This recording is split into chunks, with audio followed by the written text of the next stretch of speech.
Très heureux de pouvoir échanger avec les membres du groupe de Visegrad. Emmanuel Macron était en Hongrie récemment, où il a participé au sommet de Visegrad. À l'occasion de ce sommet, heureux que notre rencontre intervienne cette année. Visegrad, c'est une petite ville qui se trouve en Hongrie et c'est au nord de Budapest, la capitale de la Hongrie. Le sommet de Visegrad, c'est une alliance qui regroupe 4 pays de l'Europe centrale, la République tchèque, la Pologne, la Hongrie, la Slovaquie.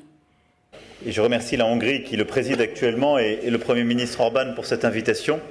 Viktor Orban, le Premier ministre, il a fait 15 ans en tant que Premier ministre. Nous avons discuté des sujets suivants. Nous avons vraiment discuté en profondeur, en détail sur la question migratoire.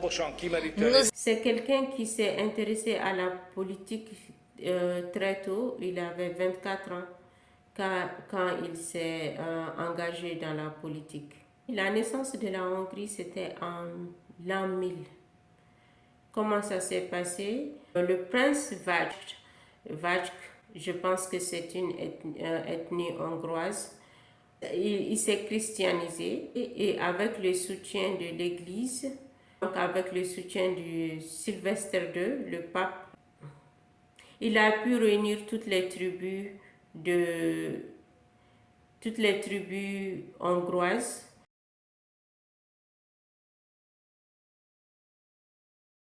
Probablement ce qu'il n'a pas pu réunir, il a dû dominer. Donc finalement, quand il est devenu roi, en l'an 1000 exactement. Donc il est devenu le roi du royaume de la Hongrie. Il a été baptisé Étienne Ier. Donc pour montrer qu'ils sont devenus un royaume indépendant, il fallait qu'ils forment leur propre clergé. Je salue également les premiers ministres du groupe de Visegrad. Qu'ils ne soient pas dépendants du clergé allemand.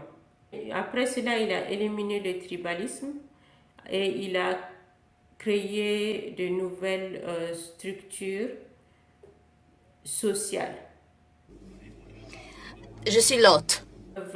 L'apogée du royaume hongrois, c'était autour des années 1200, mais vers les années 1300, c'était déjà la fin de la lignée de la famille régnante, la famille d'Étienne Ier. Et ces messieurs se sont rendus à Budapest afin de discuter.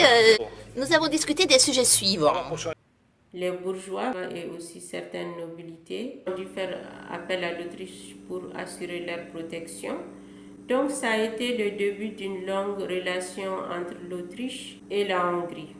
Donc l'union de la Hongrie et l'Autriche a été officielle dans les années 1800, plus précisément 1867, où il y a eu la formation de l'Autriche en Hongrie, parce que la Hongrie essayait de maintenir sa propre personnalité en tant qu'État, mais il y a eu toujours des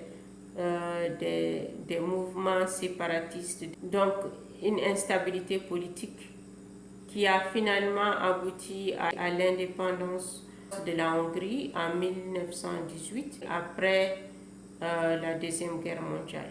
Et c'est une occasion rare que nous puissions discuter si ouvertement sur des questions si sensibles et si importantes.